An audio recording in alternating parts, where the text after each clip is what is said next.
Halo, berjumpa lagi dengan saya Hendy Wijaya. Kali ini kita akan melanjutkan seri pengajaran eksegesis Filipi dan hari ini kita akan belajar pasal 1 ayat 3 hingga yang ke-8 atau ini adalah pengajaran yang ketiga di dalam studi eksegesis Filipi ini. Nah, pendekatan atau metode yang akan kita pakai di dalam studi tafsir surat Filipi ini adalah seperti yang saya katakan di dalam pendahuluan, kita memakai 4 lapisan Alkitab atau 4 level membaca kitab suci, yaitu yang pertama adalah level teoria atau historia. Ini adalah level di mana kita mencari konteks historis dan literal meaning atau arti atau makna dari teks tersebut secara literal. Sehingga pada level pertama ini kita menggali akan arti dari atau makna dari bahasa aslinya sehingga kita bisa menerjemahkannya secara literal. Nah, kemudian kita bisa mendapatkan poin-poin dari level 1 ini. Nah, misalnya contohnya unit semantics 2 ini ya, pasal 1 ayat 3 sampai 8 kita bisa mendapatkan beberapa poin penting di sini, yaitu ada Eukaristo, kemudian dari Eukaristo ini ada 5 poin penting yang menjelaskan tentang ucapan syukur itu atau Eukaristo itu. Dan kemudian eh, ada bagian yang lain bahwa Allah itu adalah saksi bagi Rasul Paulus. Nah, ini adalah contoh di mana kita menggali secara tekstual level pertama ini untuk mendapatkan poin-poin penting untuk kita gali lagi masuk ke level yang kedua. Nah, level yang kedua ini adalah teoria atau spiritual meaning, di mana kita mencari apa makna spiritual dari teks tersebut, sehingga kita mengandalkan teks-teks lain yang memang ada di dalam satu konteks wacana surat ini.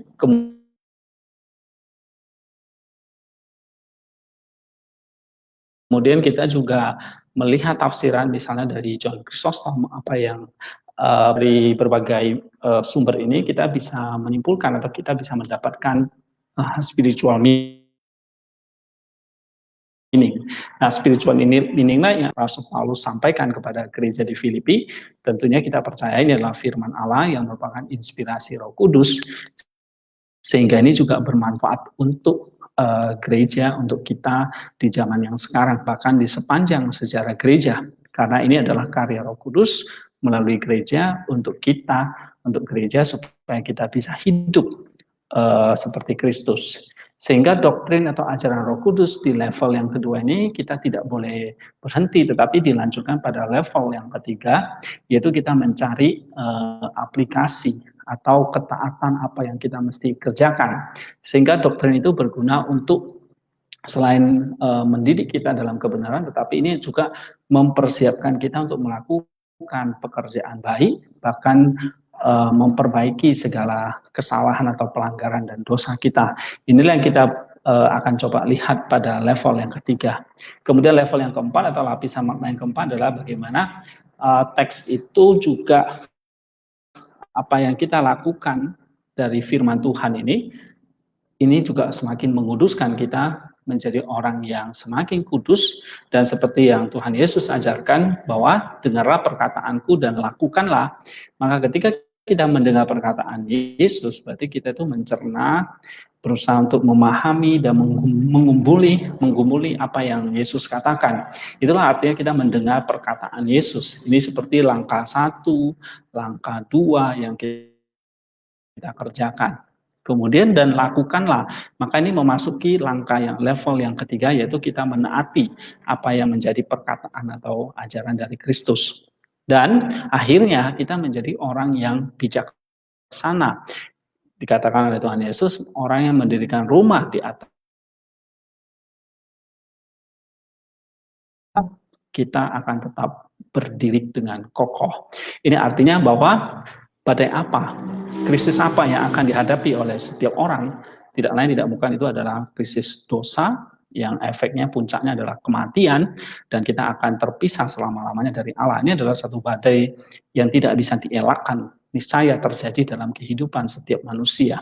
Oleh sebab itu, ketika kita mendengar dan melakukan perkataan Yesus, ini kita bisa berdiri kokoh menghadapi segala macam bahaya atau krisis itu, yaitu kematian itu sendiri. Sehingga ketika kita percaya melakukan apa yang Yesus ajarkan, maka kita bisa menjadi orang-orang yang kudus, yang artinya orang-orang yang berhikmat, yang bijaksana, yang bisa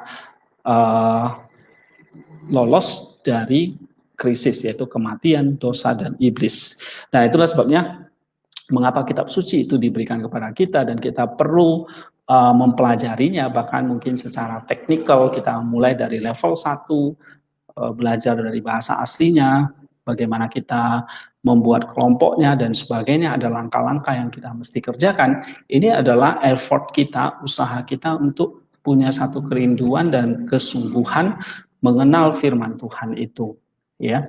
Walaupun kita perlu usaha dan belajar dengan tekun untuk mengerti, mendengar dan memahami akan perkataan Yesus ini. Dan kemudian kita tidak hanya berhenti sampai pada level 1, tapi kita perlu sungguh-sungguh menarik apa yang menjadi ajaran dari Kristus menjadi doktrin di dalam hati kita, sehingga doktrin itu atau ajaran itu, didaskalia itu berguna untuk menegur kita, memperbaiki kesalahan kita, menjadi semakin suci, semakin kudus, sehingga kita bisa kerjakan dalam kehidupan kita sehari-hari. Dan ketika badai itu tiba, krisis itu datang, kita bisa berdiri dengan teguh di hadapan hari Kristus atau hari penghakiman nanti yang akan kita hadapi nantinya. Itulah sebabnya waktu kita membaca kitab suci, misalnya seperti surat Filipi ini, kita tidak hanya berhenti sampai level 1, 2, tetapi 3, bahkan sampai yang keempat. Kita menjadi orang-orang yang bijaksana, yang selalu siap, sedia, bisa melewati atau bisa berdiri dengan kokoh melewati krisis-krisis kehidupan yang terjadi. Misalnya badai kehidupan yang terjadi sekarang di dunia ini. Tentu kita akan bisa berdiri kokoh kalau kita setia belajar dan melakukan apa yang Tuhan ajarkan di dalam kitab suci. Oke, baik. Kita akan kembali kepada topik inti, yaitu unit semantis yang kedua, pasal 1 ayat 3 sampai 8. Nah, level pertama ini agak sedikit teknis karena kita mau pendekatannya adalah secara linguistik atau ilmu bahasa dengan analisis sintaksisnya, atau seringkali disebut saya di sini analisis kolon atau analisis kalimat, untuk menemukan literal meaning, yaitu pada akhirnya nanti kita akan mendapatkan satu terjemahan, ya, yaitu terjemahan literal dan juga poin-poin atau sintaktik konten yang penting. Nah, langkah pertama secara linguistik saya mengerjakannya, yaitu membagi teks itu dalam satu peta atau dalam satu struktur yang jelas buat kita. Misalnya Paulus mengatakan, aku mengucap syukur kepada Allahku. Nah, kata mengucap syukur itu pada akhirnya Paulus itu membagi menjadi 5 anak kalimat. Ya, ada epipase, ada pantote, ada koinonia, ada pepotos, ada katos phronein. Nah, ini adalah 5 klausa yang penting yang menjelaskan tentang Eukaristo. Nah, ini tidak bisa dilihat dari bahasa terjemahan, tetapi hanya bisa kita lakukan ketika kita melakukan analisis kolon dengan membuat struktur koron. Nah, ini memang perlu dipelajari, saudara. Sehingga saya sudah menuliskan tafsiran atau buku surat Filipi ini supaya para penonton yang ingin belajar tentang ini atau membaca buku ini bisa mungkin bisa email kepada saya atau komen di YouTube ini supaya saya bisa membagikan nanti bagi yang sungguh-sungguh ingin belajar secara literal atau dari pendekatan linguistik bahasa aslinya. Nah, kita lihat di sini, setelah saya membuat struktur kolon ini, maka tujuannya adalah supaya saya bisa menerjemahkannya secara literal, ya. Nah, secara literal, dan dari terjemahan ini akhirnya kita bisa lakukan pendekatan yang kedua atau level yang kedua, yaitu kita mencari isi semantis dari setiap kolon, ya, kelompok kolon tersebut dengan menganalisa kata, frase, dan kolon tersebut. Dan ingat, kolon ini adalah semacam klausa, ya, jadi terdiri dari satu subjek dan satu predikatnya. Nah, kita bisa lihat misalnya kolon 1 ini adalah ayat 3 sampai ayat yang ke-7, ini dikelompokkan menjadi satu kolon atau satu klausa, di mana ada satu subjek dan satu predikat, yaitu eukaristo ini. Tetapi predikatnya itu dikembangkan sedemikian detail atau panjang oleh Rasul Paulus, ya, mulai dari ayat 3 sampai ayat yang ke-7. Jadi ayat 3 sampai ayat ke-7 itu adalah semuanya menjelaskan tentang predikatnya, yaitu mengucap syukur, eukaristo itu. Nah, ini penting kita bisa melihat struktur kolon ini, sehingga waktu kita mempelajarinya di level kedua, kita bisa mengikuti alur seperti ini. Kita bisa menjelaskan dari yang eukaristo, kemudian epipase, satu-satu kita akan jelaskan seperti ini, sehingga tidak ada tidak ada teks yang terlewatkan, dan ini memberikan satu gambaran atau kejelasan tentang teks tersebut, ya. Kita bisa menganalisanya dengan lebih exact, lebih tepat gitu ya, karena kita sudah membagi strukturnya. Nah, kemudian untuk menggali mengerjakan struktur seperti ini, menjelaskan struktur seperti ini nanti di level yang kedua, kita tinggal ikuti gitu ya. Jadi ada analisa ada analisis kata, frase, dan kolonnya, sehingga nanti kita akan mendapatkan satu analisis ini akan mendapatkan satu satu tema yang disebut sebagai satu tema paragraf itu. Nah, ini yang akan kita kerjakan. Nah, tema inilah akhirnya nanti menjadi doktrin, ya, atau konsep teologisnya. Nah, doktrin atau konsep teologis inilah yang harus dimasukkan ke dalam hati, ya, kemudian menjadi satu kayak seperti spiritual food, makanan bagi hati, bagi jiwa, supaya doktrin itu benar-benar bisa menguasai hati kita, dan kita percaya itu adalah karya anugerah Roh Kudus yang akan memurnikan dan menerangi hati itu sendiri melalui doktrin yang kita pelajari. Jadi pendekatan kita tidak hanya sekedar murni intelektual atau murni linguistik, ya, tetapi kita percaya di balik teks ini ada anugerah Allah melalui karya Roh Kudus yang kalau kita pelajari, kemudian kita masukkan ke dalam hati secara personal, maka itu bisa menerangi hati kita. Sehingga memang level 1 dan level 2, yaitu historia dan teoria, ya, pendekatan linguistik seperti ini di level 1, kemudian historia, teori atau isi semantisnya level 2, memang ini fokusnya adalah pada kajian teks. Kemudian kita bisa membaca tafsiran-tafsiran ada seperti dari Chrysostom seperti ini, yang semuanya itu memang berpusat kepada teks, Christ Center, dan juga apa yang diajarkan oleh gereja. Sangat kognitif. Tapi kita percaya begitu masuk Christ Center dan Ecclesia yang kognitif ini, kita percaya itu adalah juga satu karya Roh Kudus yang memiliki anugerah melalui teks tersebut, karena kita percaya apa yang dituliskan itu adalah firman Allah, di mana itu adalah firman Allah berarti ada Kristus di dalamnya, dan ketika kita pelajarinya berarti kita mempelajari tentang Kristus, dan akhirnya kita mempelajari Kristus itu sendiri, bukan tentang Kristusnya lagi, tetapi Kristus itu sendiri melalui karya Roh Kudus tadi yang akan menerangi hati kita.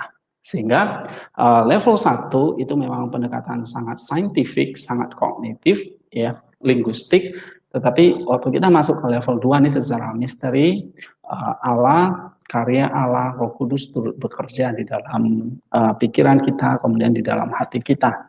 Sehingga dari hati inilah bisa mengeluarkan satu obedience, satu ketaatan. Nah, kita masuk ke level yang ketiga.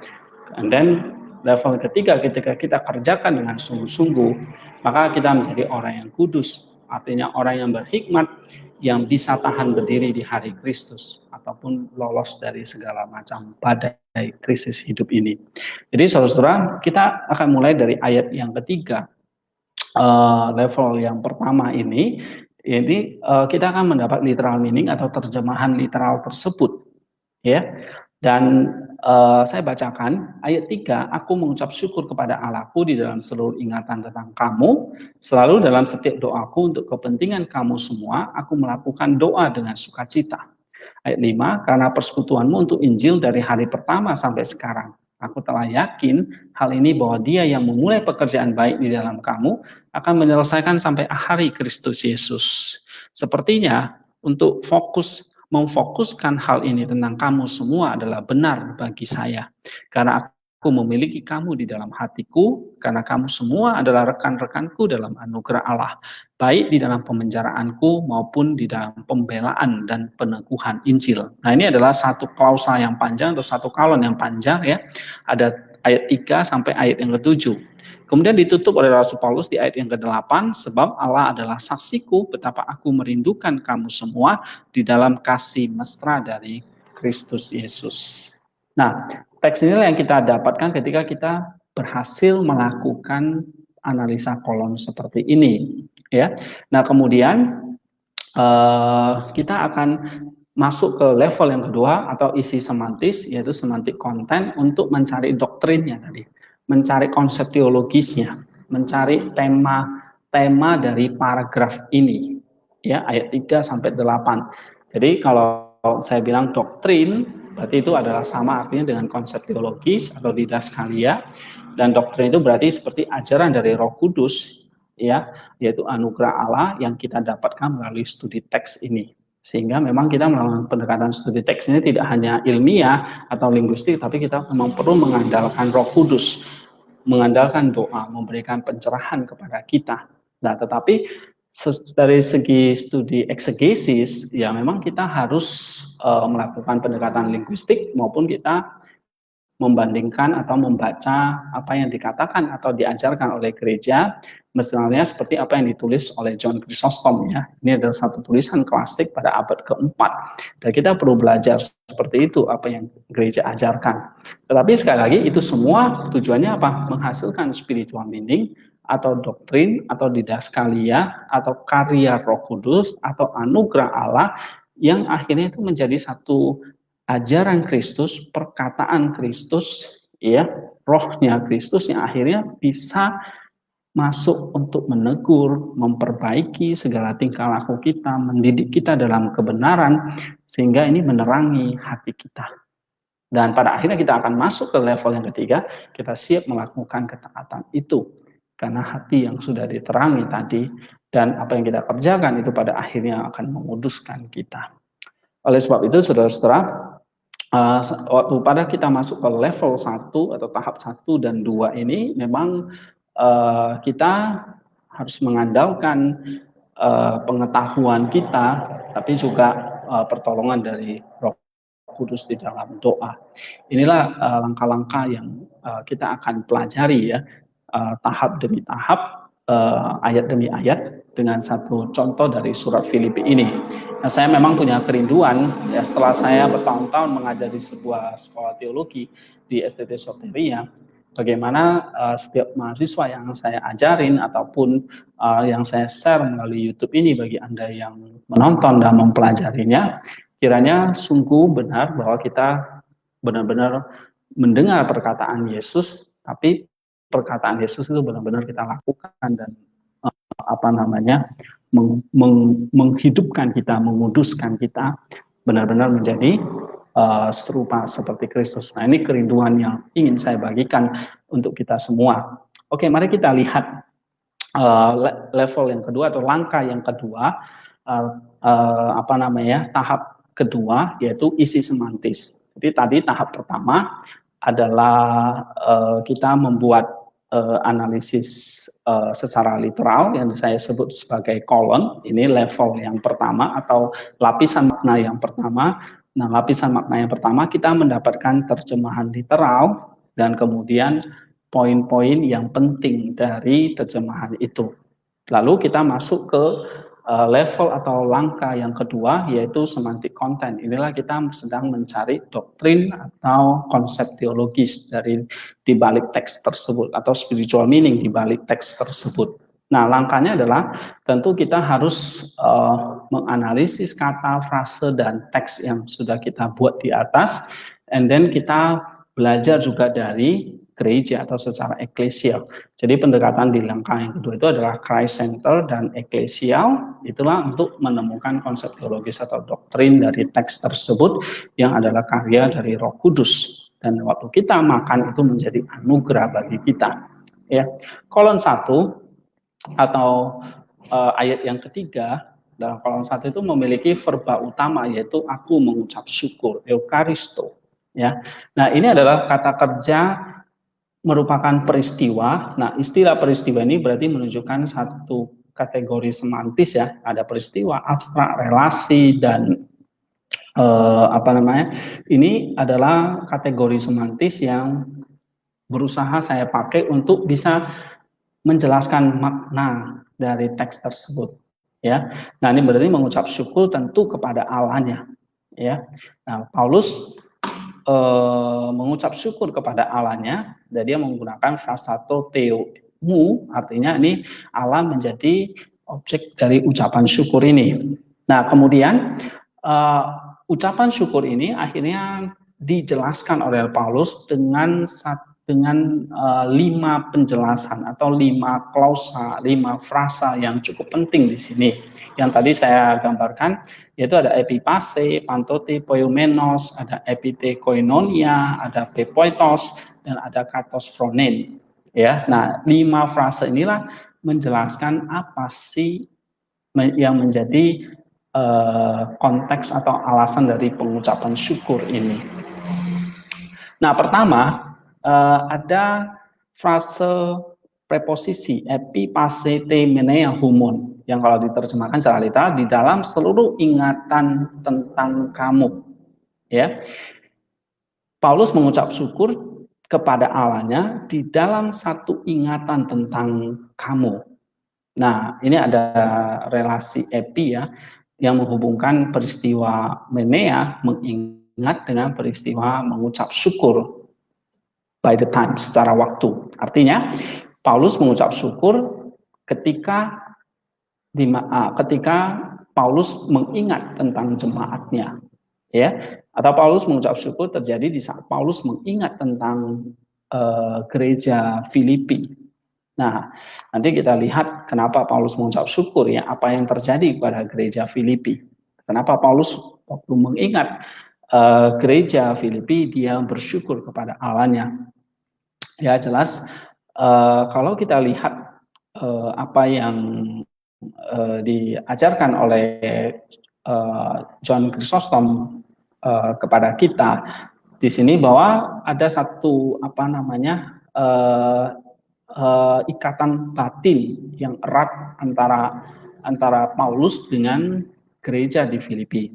Ya, sebab apa yang sudah dilakukan oleh gereja Filipi bagi Rasul Paulus. Nah, kalau saudara ikuti pendahuluan yang kemarin saya jelaskan, bagaimana gereja ini ikut ya bersimpati dengan penderitaan Rasul Paulus, tidak hanya secara spiritual, tetapi mereka benar-benar ikut membantu dia dalam kesusahan atau dalam penderitaannya secara materi.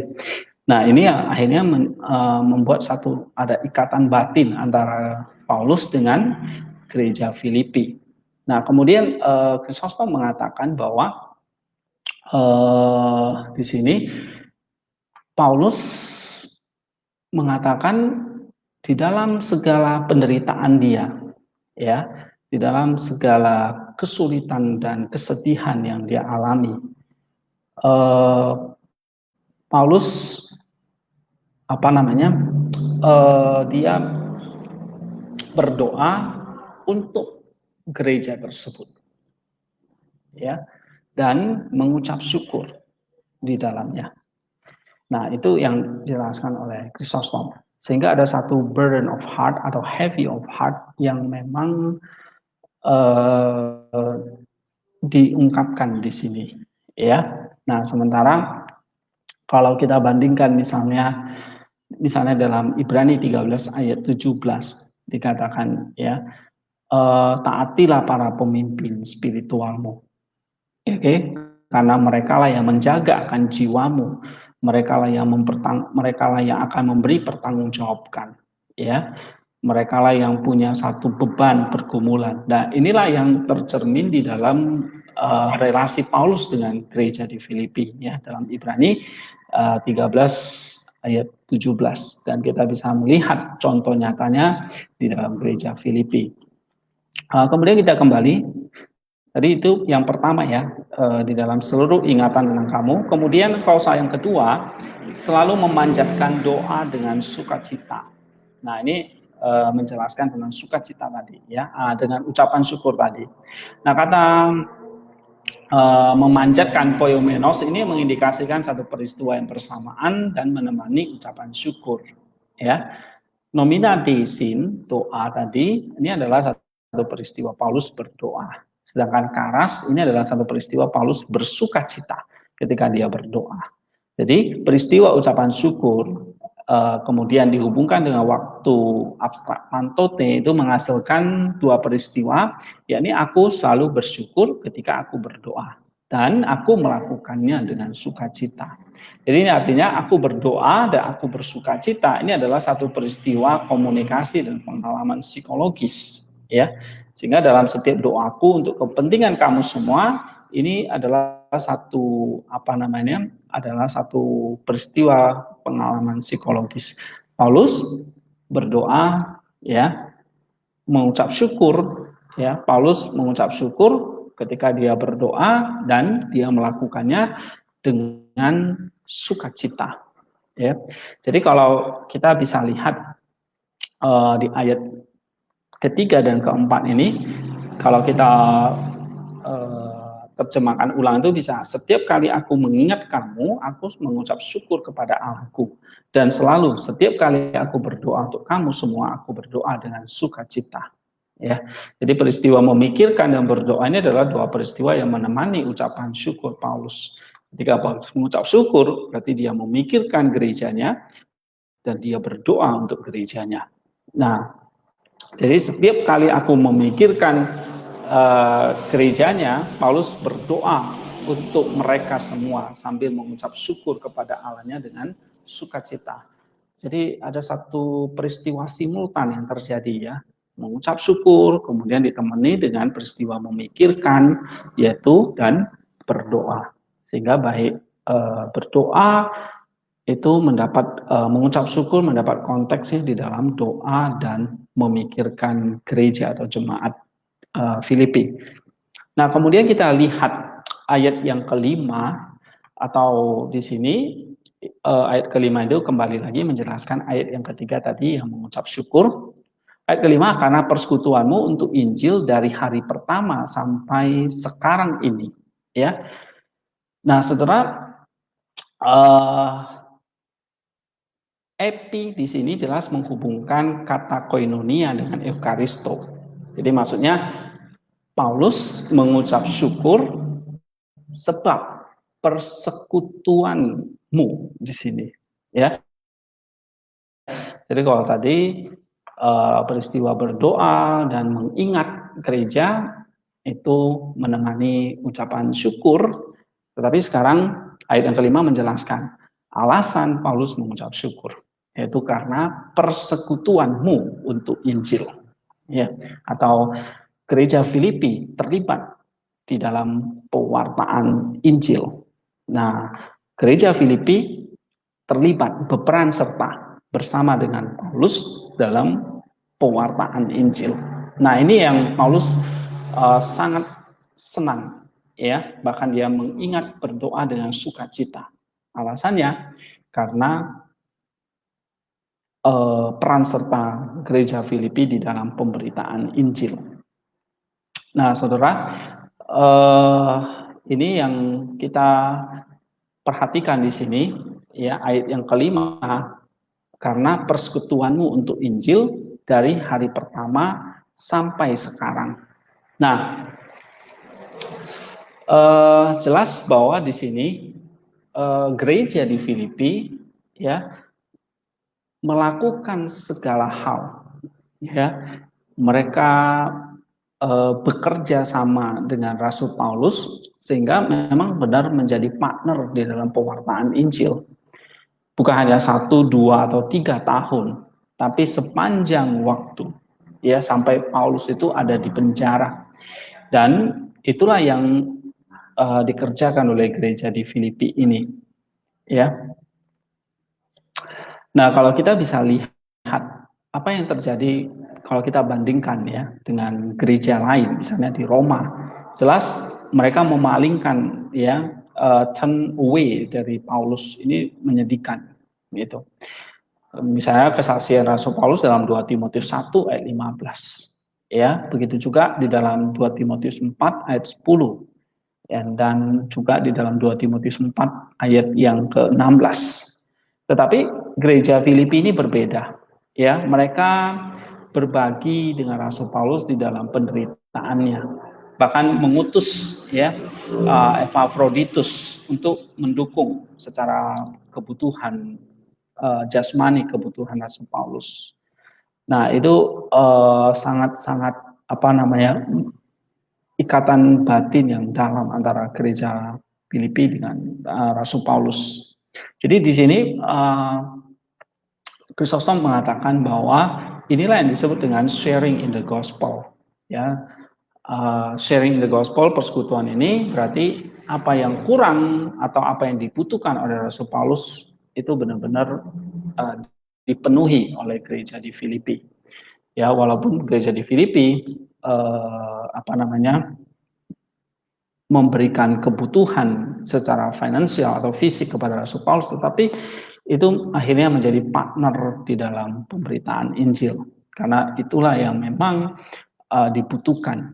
Jadi koinonia di sini atau persekutuan di sini memang saling melengkapi atau saling mengisi di dalam kekurangan akan satu kebutuhan kita. Itulah koinonia.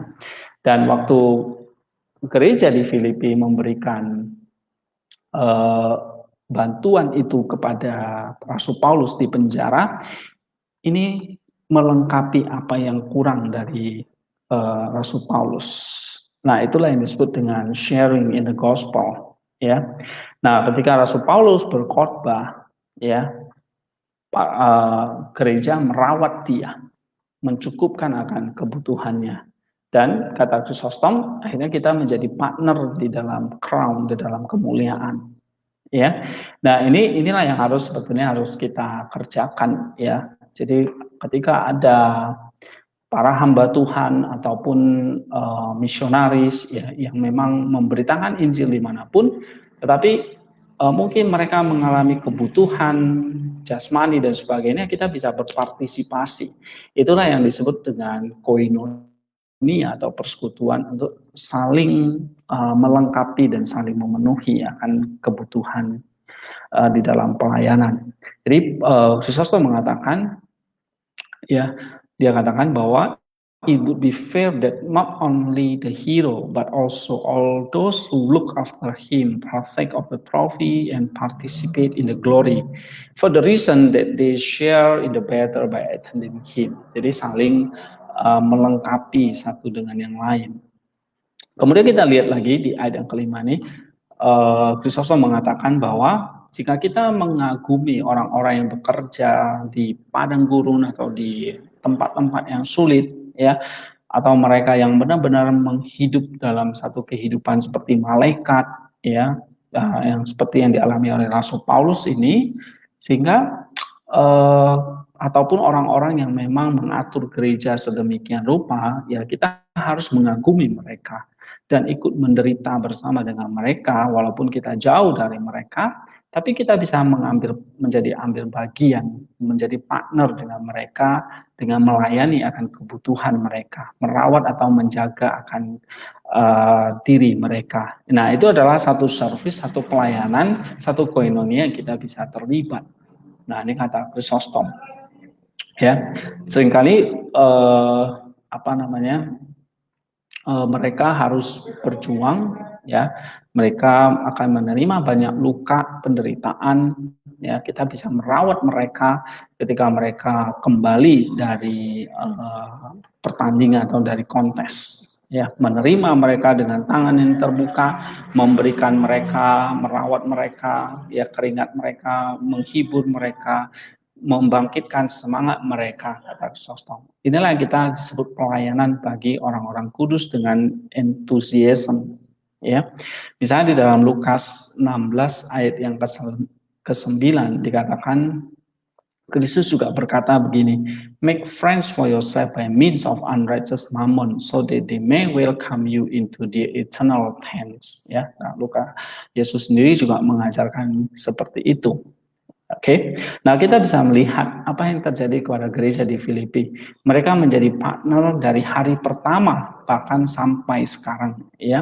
Dan itulah yang membuat Paulus bersukacita. Dia berkata bahwa tidak hanya hari ini, tetapi sampai dia dari masa lampau sampai sekarang. Kira-kira itu yang dikatakan oleh John Chrysostom. Kemudian kita lanjut lagi.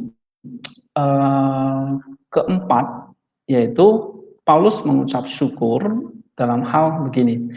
Yang keempat, aku telah yakin hal ini, bahwa dia yang memulai pekerjaan baik di dalam kamu akan menyelesaikan sampai hari Kristus Yesus. Ya, nah ini keempatnya adalah ayat yang ke-6 atau klausa keempat yang menjelaskan pengucapan syukur Rasul Paulus, yaitu Paulus yakin bahwa dia yang memulai satu pekerjaan baik di dalam gereja, ya, di dalam kamu, akan menyelesaikannya sampai hari Kristus Yesus.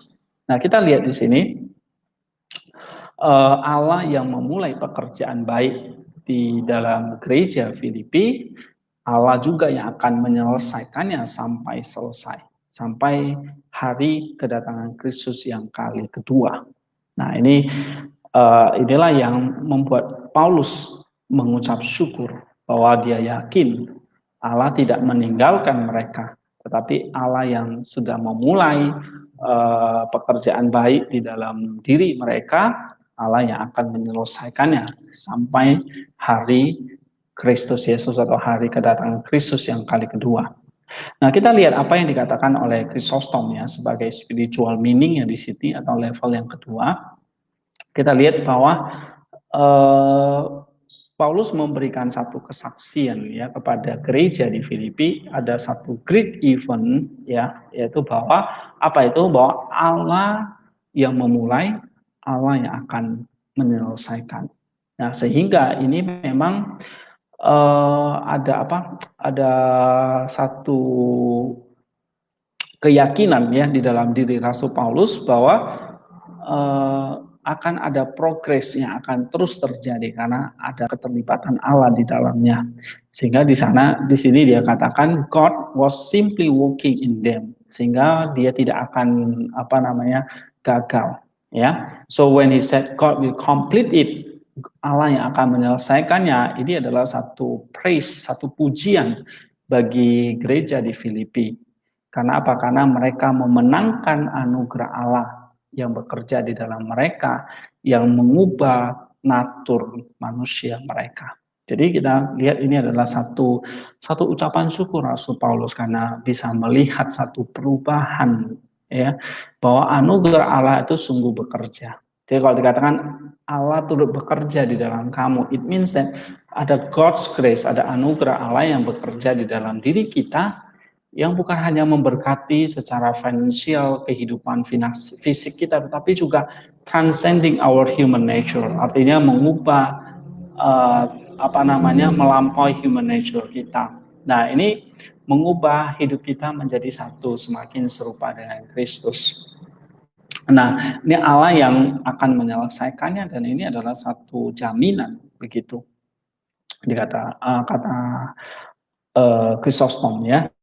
Sehingga dikatakan di sini untuk mengerjakan itu memang kita butuh divine assistance, pertolongan ilahi. Sebab jika tidak maka kita akan gagal.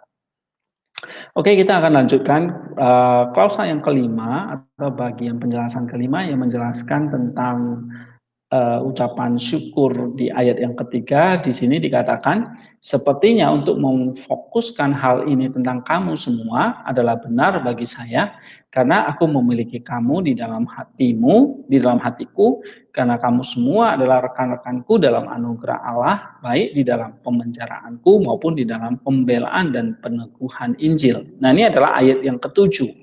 Sehingga ayat yang ketujuh atau klausa kelima ini yang menjelaskan tentang ucapan syukur. Ya, nah kita lihat di sini ada katos ya yang menunjukkan ini kausal yang menghubungkan kata phronein, memfokuskan atau memikirkan ini dengan peristiwa tadi ya, mengucap syukur, mengingat, bersekutu, berdoa, meyakini gitu ya. Jadi kata phronein, berpikir, ini benar-benar menjelaskan kembali apa yang Rasul Paulus jelaskan sebelumnya ya, yaitu tentang ucapan syukur dan persekutuan tadi. Nah, kemudian aku berpikir, ini kemudian dijelaskan oleh kata sifat dikaion, yang artinya yang membenarkan apa yang Paulus pikirkan. Dan kemudian ada preposisi huper, panton humon yang menjadi objek atau kepentingan dari apa yang Paulus pikirkan, ya. Nah, kemudian karena aku memiliki kamu di dalam hati, ya. Nah, ini menunjukkan bahwa ada gereja Filipi yang selalu ada di dalam hati Paulus. Dan kemudian bukan hanya ada di dalam hati, tetapi mereka adalah rekan-rekan Paulus dalam anugerah Allah. Nah, ini yang penting di sini ya, bahwa gereja adalah rekan sepelayanan di dalam anugerah Allah pada saat Paulus ada di penjara maupun pada saat dia masih bisa membela dan meneguhkan Injil. Ya, jadi kita jelas di sini bahwa gereja Filipi ikut berbagi atau menjadi rekan kerjasama dengan Rasul Paulus. Ya. Nah, kita lihat di sini, karena kamu semua telah bekerja dengan aku di dalam hak istimewa yang Allah berikan kepadaku. Nah, itulah artinya. Jadi artinya bahwa hak istimewa ini Paulus jelaskan terjadi ya, baik waktu dia di dalam penjara maupun dulunya sebelum dia di penjara. Jadi Paulus bisa leluasa ya membela dan meneguhkan kabar baik yang dia beritakan kepada banyak orang. Jadi kalau kita bisa ringkas atau kita bisa terjemahkan lagi seperti ini ya. Misalnya, setiap kali aku mengingat kamu, Paulus berdoa untuk kamu semua, untuk gereja Filipi. Dan ketika aku berdoa, aku mengucap syukur kepada Allahku dengan sukacita. Mengapa? Karena kamu turut berperan serta dengan aku menyebarkan kabar baik dari hari pertama sampai sekarang. Dan aku yakin bahwa Allah yang memulai pekerjaan baik di dalam kamu akan menyelesaikannya sampai tuntas pada hari kedatangan Kristus yang kali kedua. Memang hal yang benar bagiku memikirkan ini tentang kamu semua. Karena selama ini kamu selalu ada di dalam hatiku. Ya, ketujuh ya. Dan kamu semua sudah bekerja sama menjadi rekan-rekanku denganku di dalam anugerah, di dalam hak istimewa yang Allah berikan kepadaku. Baik waktu aku di penjara, sekarang waktu aku di penjara, maupun dulunya aku dengan leluasa membela dan meneguhkan Injil yang aku beritakan kepada banyak orang.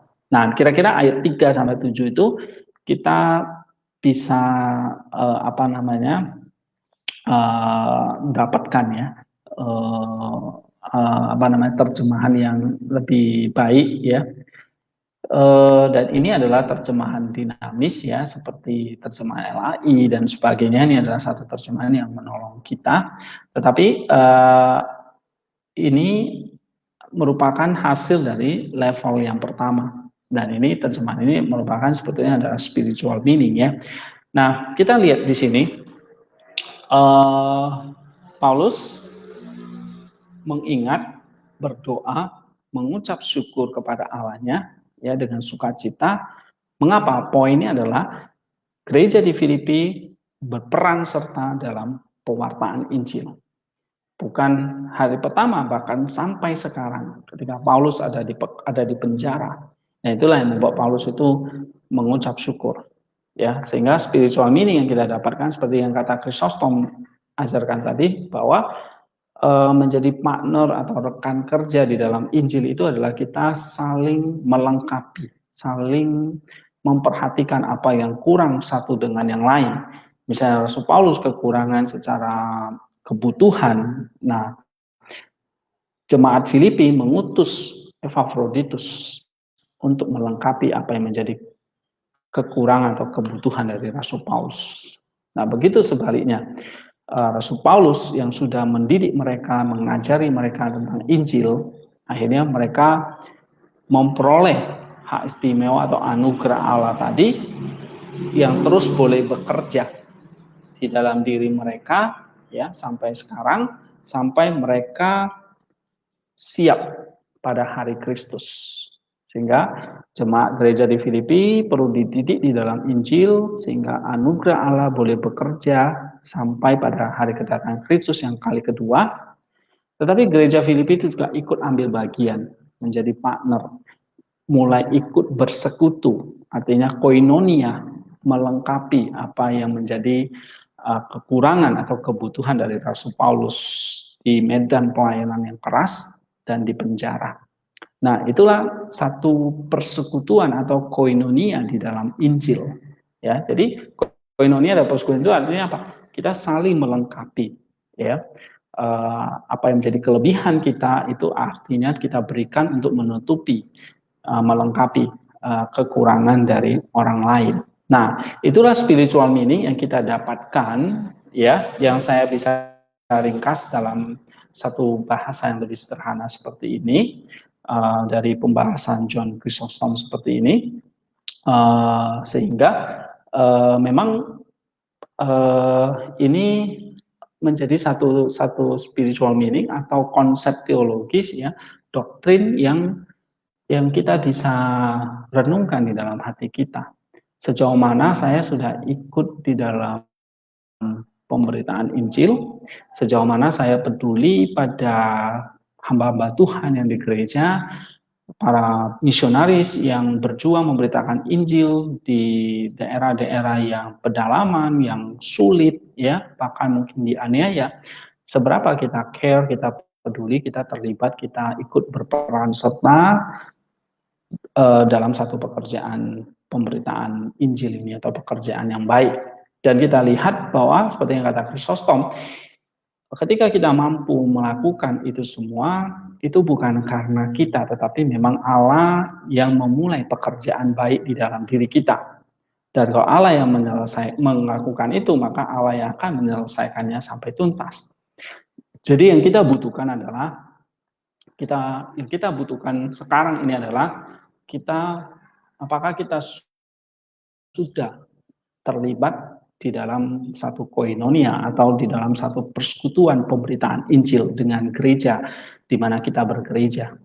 Nah, itu satu hal yang kita, satu doktrin atau satu didaskan ya, yang mesti mengoreksi diri kita. Dan jika kita belum terlibat atau kita masih belum memulai pekerjaan baik ya di dalam gereja atau di dalam pewartaan Injil, marilah kita mulai terlibat seperti satu kesaksian yang sangat baik dari gereja Filipi 2000 tahun yang lalu. Dan kita bisa memulai dari hal-hal yang kecil, ya. Mulai mungkin kita bisa bertanya kepada apa yang menjadi kebutuhan hamba Tuhan atau gereja di mana kita beribadah atau kita menjadi anggota dari gereja itu, dan kita bisa mulai ikut berperan serta dengan apa yang kita miliki, ya, apa yang menjadi kelebihan kita untuk menutupi apa yang menjadi kekurangan kebutuhan dari pelayanan di gereja tersebut. Nah, saudara-saudara, ini yang menjadi level ketiga atau obedience kita ketika kita memang mau ikut peran serta, ya. Jadi di sini Paulus mengucap syukur kepada Allah. Mengapa? Karena peran serta gereja di dalam pemberitaan Injil. Nah, ucapan syukur lahir bukan karena kita hanya diberkati saja, tetapi ucapan syukur lahir ketika kita mampu menutupi kebutuhan orang lain yang kekurangan atau kekurangan di dalam pekerjaan Allah. Tentu ini saling melengkapi. Dan kita percaya Allah yang kaya akan segala sesuatu, dia tentu tidak akan pernah kekurangan di dalam pekerjaan dia, ya. Tetapi yang kurang justru adalah kita yang terlibat di dalam pekerjaan ini. Nah, kitalah yang membutuhkan akan kehadiran Allah, anugerah Allah untuk melengkapi kita, sehingga kita bisa memberikan apa yang kita punya untuk pemberitaan Injil ini, ya.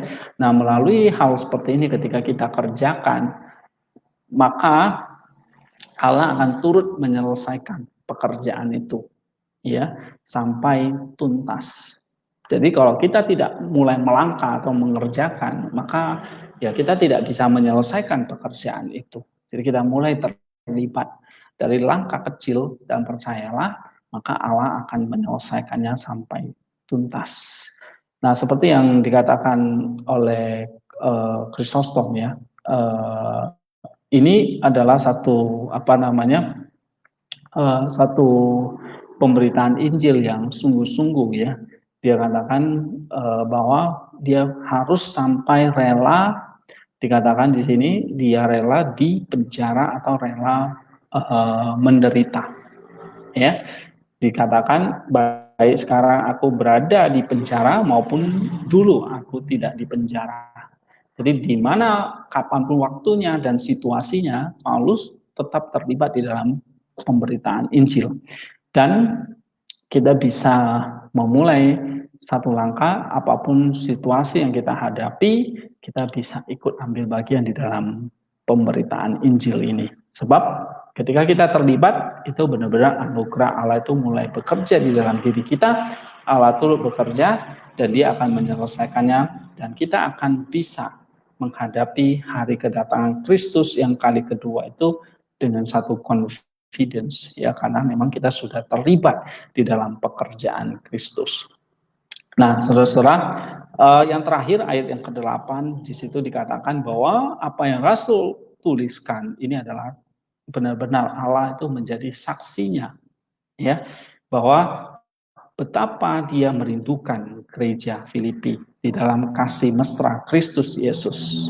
Nah, kita tahu bahwa kasih mesra Kristus Yesus itu adalah satu sumber kerinduan Paulus yang mendalam, dan itu berasal dari hati Kristus Yesus sendiri.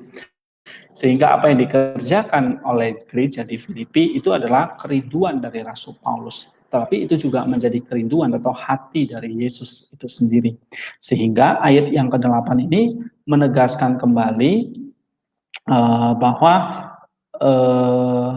tadi kolom 1, ya, ini jadi di level yang kedua ini atau di semantik konten itu jelas bahwa di kolom 1 ini adalah tentang ucapan syukur Paulus karena dua hal, karena koinonia dari gereja bersama Paulus dalam memberitakan Injil, tapi juga ada peran Allah yang menyelesaikan pekerjaan baik dari gereja itu sampai tuntas. Dua alasan inilah yang akhirnya Paulus mengucap syukur kepada Allah. Nah, kemudian ayat yang ke-8 itu memberikan konteks, ya, bahwa ucapan syukur Paulus kepada Allah karena memang peran serta gereja dan Allah, dan inilah yang menjadi hatinya Allah, hatinya Yesus ketika gereja dan Rasul, gereja dan pemberitaan Injil itu kita saling melengkapi, dan itulah yang menjadi kerinduan atau hati dari Allah atau Kristus itu sendiri. Dan ini konsep teologis yang saya bangun. Nah, dari konsep teologis ini, saudara bisa melihat apa aplikasi yang mesti kita kerjakan. Itu bagaimana, apakah kita sudah terlibat ya di dalam pemberitaan Injil, yang dimana itu juga menjadi hatinya Allah. Dan kita percaya kalau kita ikut berperan serta, maka Allah akan menyelesaikan pekerjaan itu. Jadi ada sinergi yang baik antara peran serta kita dengan Allah. Inilah menarik sekali apa yang ditulis Rasul Paulus ya, bahwa pemberitaan Injil nggak bisanya dikerjakan oleh satu orang, tetapi secara bersama oleh gereja itu sebagai satu tubuh Kristus, ya, di mana Kristus adalah kepalanya, sehingga ada sinergi yang baik antara kepala yaitu Kristus atau Allah dengan tubuhnya yaitu gereja itu sendiri, sehingga ini adalah satu pekerjaan besar menyelamatkan banyak jiwa, dan Allah akan menyelesaikan pekerjaan itu sampai Kristus datang yang kali kedua. Dan inilah yang menjadi hatinya Kristus, hatinya Allah, hatinya Roh Kudus bagi kita untuk kita kerjakan. Dan saya kira itulah yang menjadi aplikasi bagi kita. Kemudian level yang keempat atau level yang disebut anagogik yang menguduskan kita adalah ketika kita terlibat. Nah, ini akan transcending our human nature. Ya, bahwa apa yang kita lakukan itu bukan hanya untuk di dunia, tetapi ini adalah satu nilai kekekalan yang akan kita saving, yang akan kita tabung untuk menyiapkan our eternal home kita, yaitu kerajaan surga itu. Sehingga waktu kita melakukan pemberitaan Injil, kita mungkin secara duniawi kita bisa rugi atau kita bisa dianggap bodoh dan sebagainya, ya. Tetapi di mata Allah itu adalah satu saving kita untuk kekekalan. Di mata Allah itu adalah satu kerinduan Dia untuk kita kerjakan supaya kita bisa mendapat tempat di dalam kerajaan surga itu sendiri. Sehingga apa yang kita lakukan dari perspektif Allah dalam surat Filipi ini, berdasarkan surat Filipi ini, kalau kita lakukan, maka I think kita sebetulnya sedang menyiapkan satu tempat yang kekal bagi kita nanti kelak. Itulah sehingga apa yang kita kerjakan dalam kesusahan kita, dalam kesulitan kita, dalam pelayanan, dalam pemberitaan Injil, dalam menjangkau jiwa, ya mungkin secara dunia kita bisa rugi dan sebagainya, seperti Rasul Paulus nanti dituliskan dalam pasal 3 bahwa sebetulnya apa yang untung bagi dunia sekarang dia anggap sampah dan itu merugikan dia. Dia tinggalkan itu semua, lalu dia mulai mengerjakan. Bahkan dia harus rela disiksa, dipenjara, dan pada akhirnya memang dia mengalami mati martir yang heroik gitu ya. Dia mempertahankan imannya walaupun dia harus dipancung kepala atau dipenggal. Nah, ini adalah satu kesaksian ya, bagaimana pelayanan Injil mulai dari hal-hal yang kecil yang kita bisa kerjakan, and then pada akhirnya kalau kita mulai kerjakan sampai level yang keempat, itu akan menguduskan kita. So, sebagai kesimpulan atau penutup ajaran hari ini adalah bagaimana kita bisa belajar kitab suci pada hari ini dengan baik, ya kita mungkin mendengarkan atau belajar seperti dari video ini, ya. Lalu dari apa yang saudara dengarkan, saudara pahami, yaitu dalam wujud seperti konsep teologis atau doktrin yang saudara dapat, ya, sesuai dengan pengertian atau hikmat saudara atau kapasitas dari pengertian kita masing-masing. Dan yakinlah apa yang kita tabur atau yang saya tabur atas itu seperti benih yang suatu saat itu juga akan tumbuh di dalam hati kita. Oleh sebab itu, konsep teologis itu adalah benih yang mesti ditabur di dalam hati supaya itu bisa terus bertumbuh, mengerjakan satu hal yang baik, ya, yaitu kita mendapat konsep teologis ya, lalu kita kerjakan dalam kehidupan kita sehari-hari, dan lalu apa yang kita kerjakan dalam kehidupan sehari-hari ini akan semakin menguduskan kita pada akhirnya, menyiapkan satu tempat yang kekal buat kita nantinya. Saya kira itu yang bisa saya bagikan untuk kita hari ini, untuk ayat 3 pasal 1 ayat 3 sampai 8. kita akan ketemu pada kesempatan yang lain. Kita akan membahas unit semantis yang ketiga, pasal 1 ayat 9 sampai 11 ya. Apa yang kita bisa lihat dengan 4 langkah tadi atau 4 level lapisan makna dari kitab suci ini ya. Lapisan pertama secara linguistik, yang kedua secara spiritual, yang ketiga aplikasi, dan yang keempat adalah yang menguduskan. Tadi ayat 8 sampai ayat 3 sampai 8 kita sudah lihat secara linguistik, secara spiritual, and then aplikasinya dan pengudusannya. Saya kira itu apa yang bisa saya bagikan ya. Jika saudara masih kurang mengerti atau apa, saudara bisa mendengarkan kembali video ini ataupun saudara bisa membaca buku ini ya.